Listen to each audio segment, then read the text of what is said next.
Hello दर्शकों, मेरे channel में स्वागत है आप सबका। ये देखिए, आज एक नुस्खा बनाने जा रही हूँ जो आजकल गले में प्रॉब्लम हो रही है। सबको गले ख़राब हो रहे हैं, गले बंद हो रहे हैं। उसके लिए मैं एक नुस्खा बनाने जा रही हूँ। आप लोग ध्यान से देखो। तो ये अदरक लिया है हमने 4 पीस।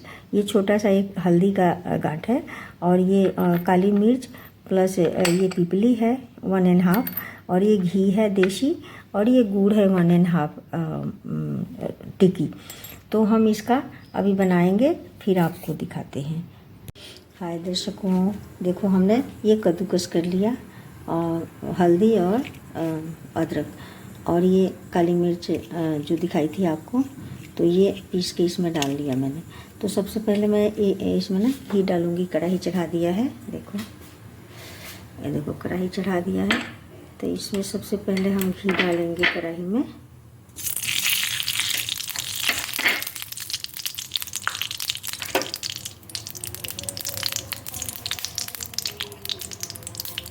घी डालने के बाद ये जो हमने मिश्रण करके रखा है ये भी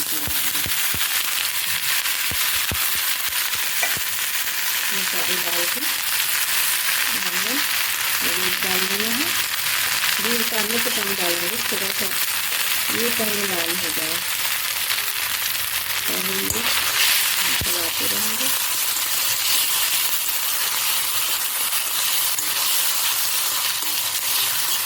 हल्का सा लाल हो जाएगा, उसके बाद हम गुड़ डालेंगे इसमें। गुड़ डाल के फिर इसको दीजिए और अब गुड़ हम बीच में ऐड कर देते हैं। देखिए हमने जितना आपको गुड़ दिखाया था हमने ऐड कर दिया। अब धीमी आंच में इसको हम धीरे धीरे पकाएंगे, फिर दिखाते हैं। तो देखो दर्शकों, ये तैयार हो गया। अब हम इसको उतार के ठंडा करके एक एक चम्मच देंगे जिनका गला ख़राब है उनको।